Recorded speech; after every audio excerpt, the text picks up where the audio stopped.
আমাদের সমাজের সাধারণ মানুষ হইতে রাজনীতিবিদরা কথা বলে থাকে।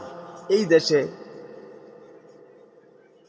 দেশে যদি মক্কার ইমাম সাহেবকে আইনাও দেশের প্রধানমন্ত্রী করা হয় কিংবা দেশ পরিচালনার কাজে যুক্ত করা হয়, তাহলে এই দেশটাকে দুর্নীতিমুক্ত করা যাবে না, অবৈধ কাজকে বন্ধ করা যাবে না।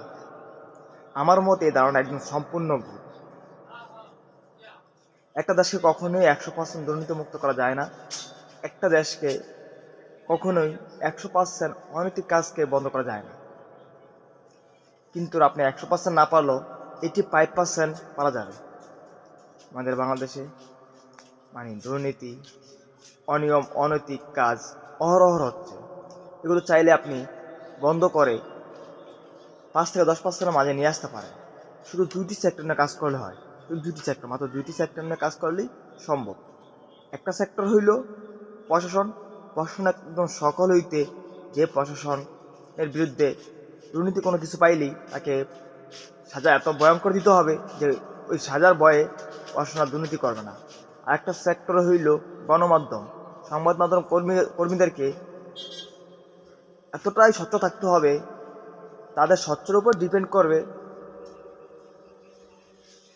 কোন সেক্টরে কী প্রভাবটা ফেলে। গণমাধ্যম খুঁজে খুঁজে বের করবে কোথায় দুর্নীতি হয়, কোথায় দুর্নীতি হয় না, কোথাও অনৈতিক কাজ হয়, কোথাও অনৈতিক কাজ হয় না। এগুলো যদি গণমাধ্যম আউটপুট করে দিতে পারে সাধারণ জনগণের কাছে বা দেশ পরিচালনা কর্মী লোকের কাছে, তাহলেই কিন্তু একটা যে প্রভাব, যে বিস্তার, ওরা ছড়াবে না। ভয় ঢুকবে, সংশয় জাগবে, দেন কিছুটা কমে আসবে। আমার মতে শুধু 2টা সেক্টর যদি ভালোভাবে পরিচালনা করতে পারে, শুধুমাত্র 2টা সেক্টর, একটা হইল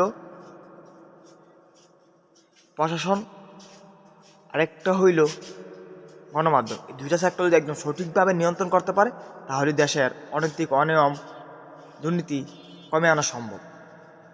গণমাধ্যম বেশি স্বচ্ছ থাকলে আর প্রশাসন স্বচ্ছ থাকলেই সম্ভব। ভাই, মক্কার ইমাম সব লাগে না, দেশ পরিচালনা করার কৌশল জানতে হয়। ধন্যবাদ।